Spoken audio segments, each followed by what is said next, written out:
Have you ever opened Webull and you click on options and then you immediately think, what am I supposed to be actually clicking on? That is exactly where most beginners are getting stuck. It's because nobody ever walks you through the app step by step. So today, I'm actually going to show you exactly how to buy your first option on Webull with no complicated trading terms, just exactly what to click on and why you are clicking it. So today's goal is very simple. Learn to buy your first option on Webull without guessing what to click. So now we're going to show you what the actual home screen looks like of the paper trading on Webull. If you don't know how to navigate here, I already have a video on my channel and I'll make sure to point you to that in the description box, or you can comment and I'll send you that video of how to actually navigate to this screen. But if you already know how to get to paper trading, then great. This is the actual home screen that we're going to be trading with. And if you notice, there is no search bar. So you might be asking, how do I actually practice options if there's no search bar and I can't even search the stock that I'm trying to trade or the ETF that I'm trying to trade? You're going to click on this paper trade button. And I know it sounds kind of weird, but when you click on it, it's actually going to take you to the next screen. And the next screen is going to be a search button that actually pops up. I'm going to use Tesla as my stock of choice because I've been using it in the previous videos in this same playlist so that the entire idea can just melt together. So from the very, very beginning, the first thing you're going to do is you're going to search up what you want to trade. So for example, for these videos example, I've been using Tesla. So the ticker is the 4 letters that make up an abbreviation for the stock that you want. So for Tesla, it's spelled TESLA, but when they abbreviate it, the letters they chose is TSLA. So that's what you're going to type in, and this process works exactly the same for almost every single stock or ETF that is going to be on Webull. So either going to be a 3-letter ticker or a 4-letter ticker, but a ticker is just the abbreviation of the name of a stock or ETF or whatever you want to trade. So now we're going to actually search it. After we search it up, it's going to populate into the first box on the top or the first row on the top. So that's what we're going to click on.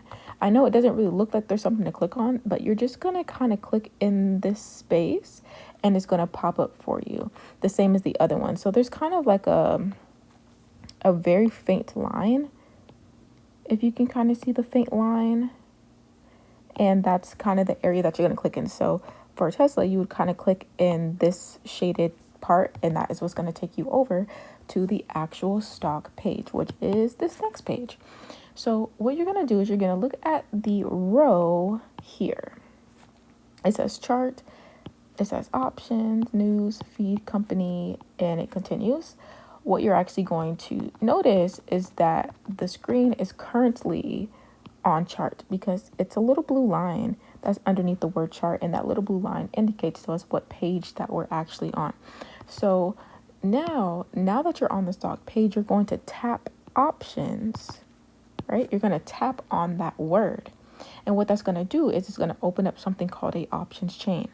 Think of it like a menu, and it might look a little complicated, but just think about it as a menu, and it's going to bring us to this next screen. Okay, so we've clicked on the word options, and now it's brought us to this options chain, right? Because you see options, and then it brings up a whole bunch of other pages as well.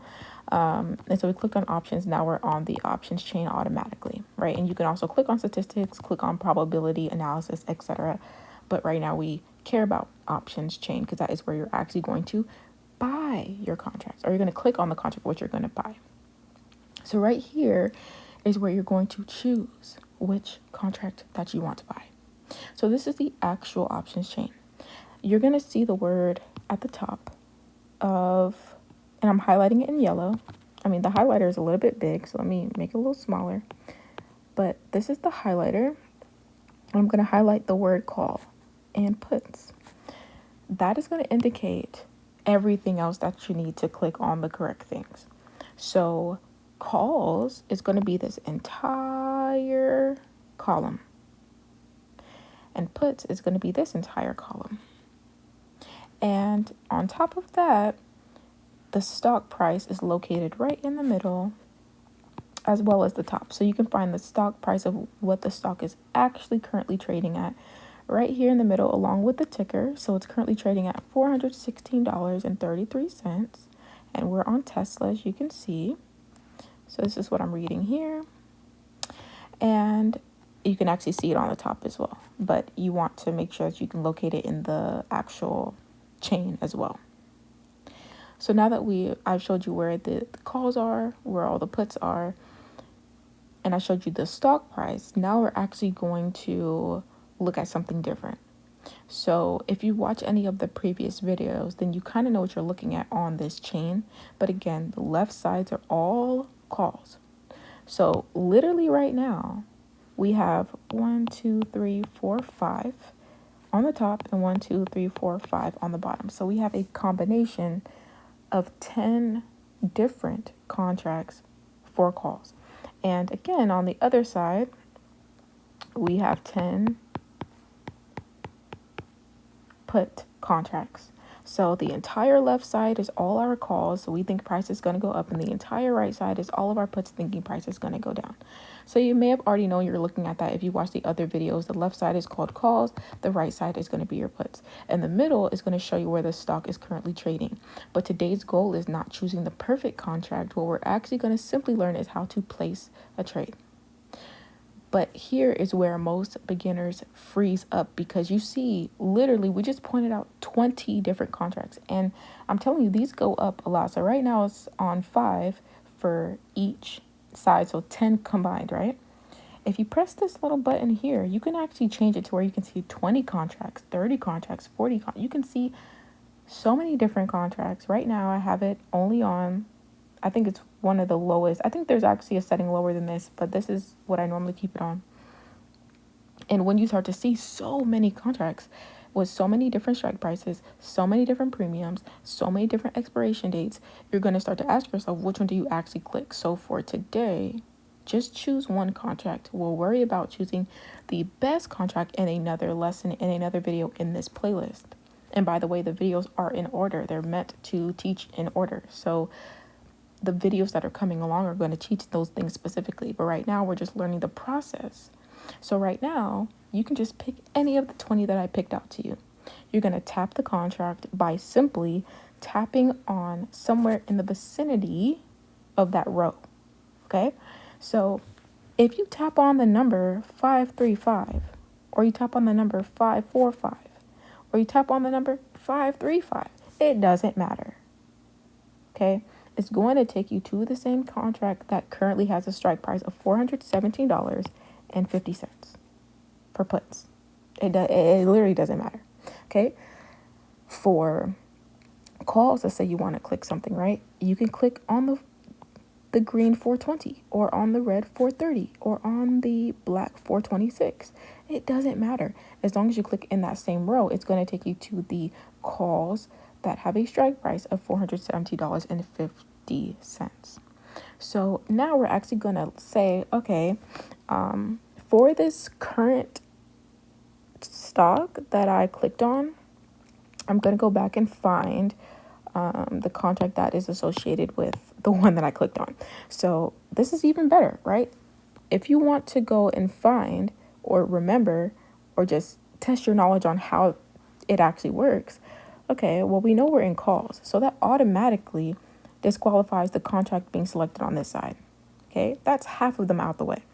Then we know our expiration date is July 1st, 2026, because it says 01, July 26th. 01 tells us, and it's also in the same, will be up here as well, so you can cross-reference them if the year is confused or anything like that. But because it could be the 26th of July, if that's a weekday, right?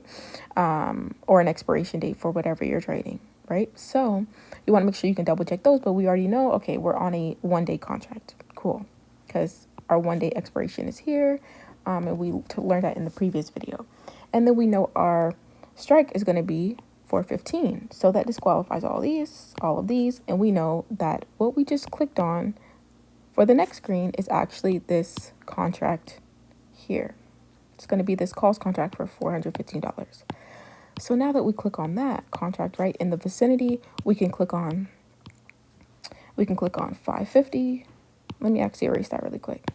We can click on 550. We can click on 560. We can click on 557. It doesn't matter. As long as it's in this column, in this row, it's going to take us to this screen for this specific contract, okay? So this is now going to be the order ticket. You are going to have three different main things primarily on this screen. You're going to have a quantity, which is down here. This is going to say how many contracts do you want to buy. So right now it's at 1. But if you notice, my settings are on Turbo Trader, which is the best way to execute the fastest way on Webull, in my opinion, my humblest opinion.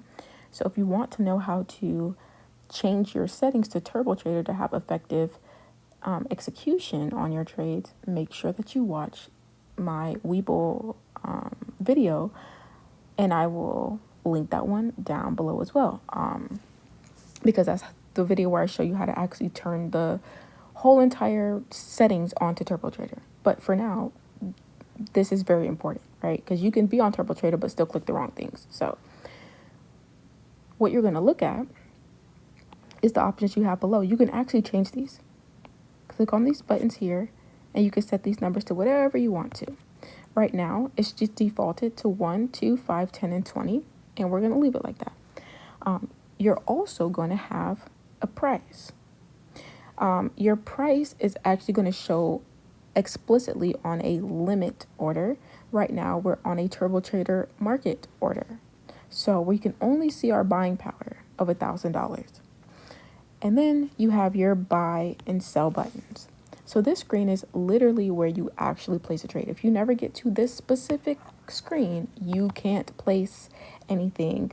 And this is specifically for turbo trading on market orders. There's also limit orders. There's also taking your Webull off of Turbo Trader, and we will talk about that in different videos. There, again, are only three things that you really want to focus on. The quantity, how many contracts you're buying. Number 2, the order price. Your order price is literally how much you're going to be paying. We talked about in the last video, like the one right before this, that these numbers are divisible by 10. So this actually means $550, $560, $557. So our bid, we talked about what bid is, what ask is in our last videos.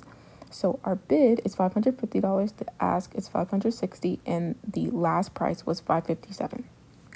So we're going to cover market orders and limit orders in a different video.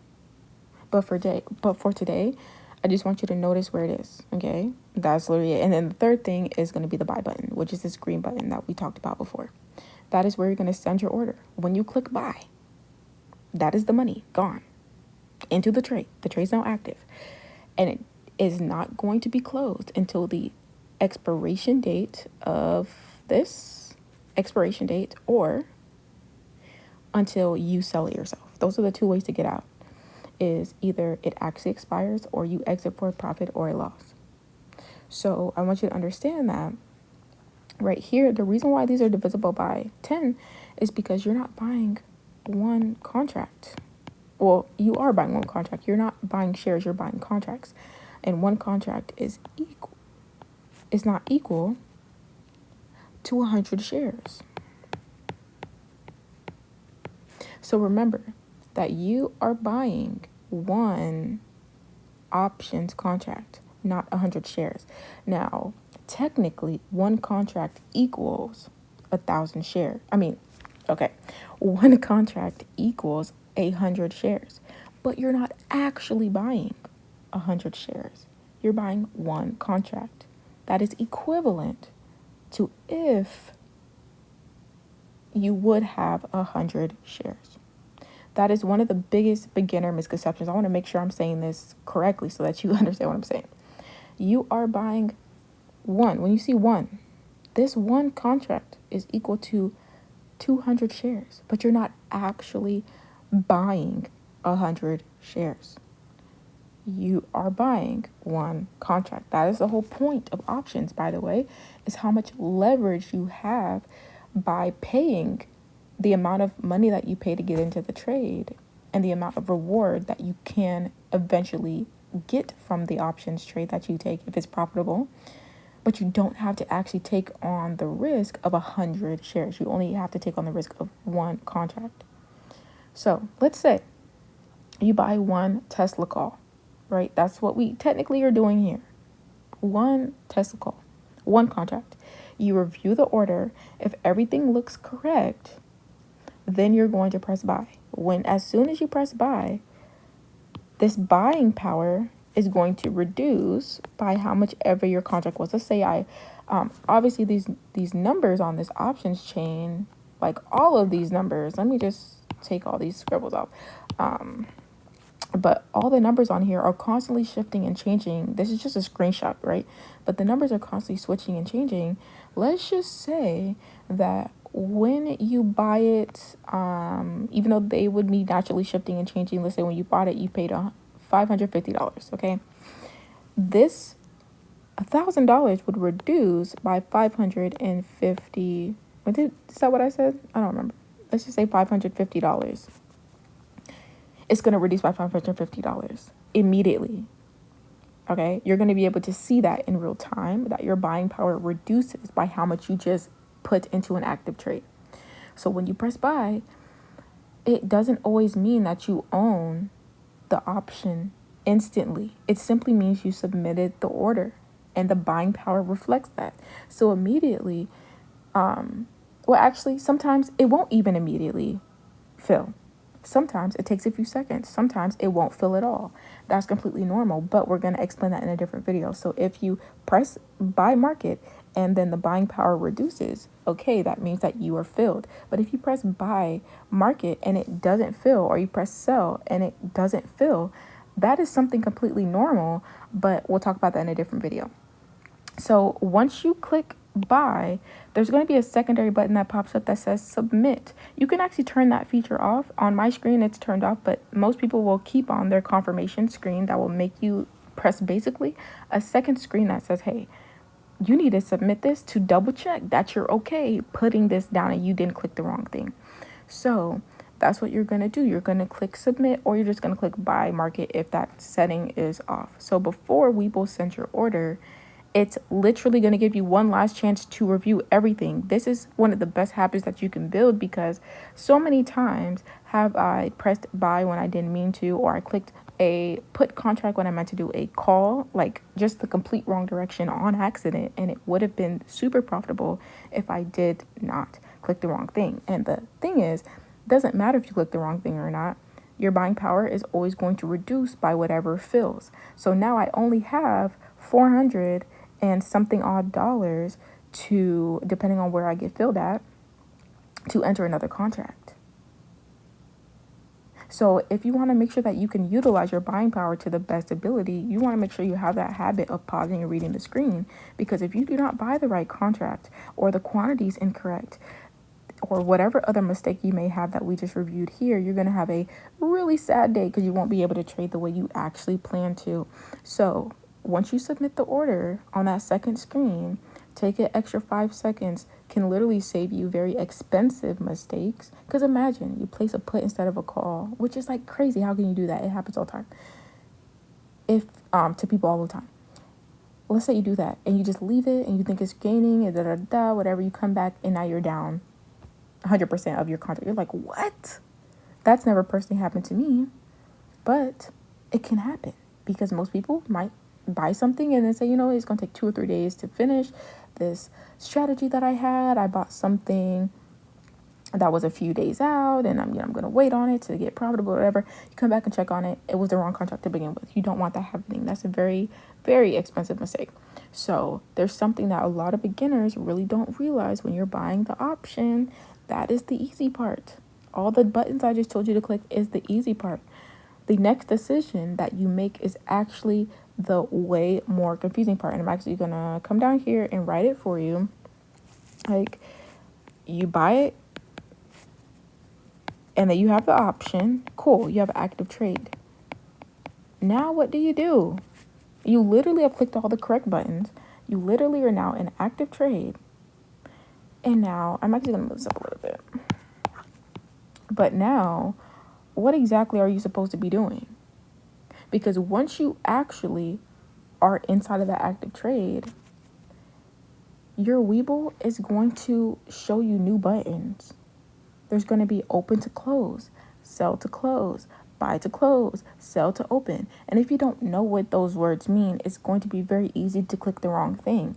Now, if you're on turbo mode, trading specifically market stocks, or not market stocks, but you're trading on market order, sorry, and you have your screen set up like how I've showed you guys to set it up in that video I was referring to earlier, this is not going to be a problem. But if you trade market in some other setting, or you trade limit, or you trade whatever you trade, you may have to click other things. It's going to show you different things.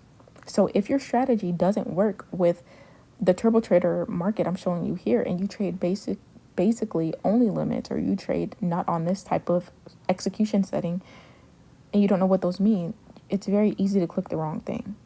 So today you learned a very basic process to search your stock, right? And then you open the options chain. And then you choose your contract down here. And then you're going to submit it by pressing buy. And then that's it. You don't actually need to memorize every single button on the platform. Just learn this exact workflow. I literally gave it to you right here. This is the whole workflow. This is the whole thing right here. All of this is literally the whole thing. That's all you need to do, those 5 steps. So now that you know how to place an order, the next question is, what type of order should you place? Should it be market? Should it be limit? Should you set yours up like how I've showed you to set them up? Or should you do something else? Because honestly, if you choose the wrong thing, that changes the price that you pay before the trade starts, by the way. Limits don't have the same prices as markets. And they don't work the same at all. So that's exactly what we're going to cover in the very next video, because it changes the price that you pay before the trade even starts.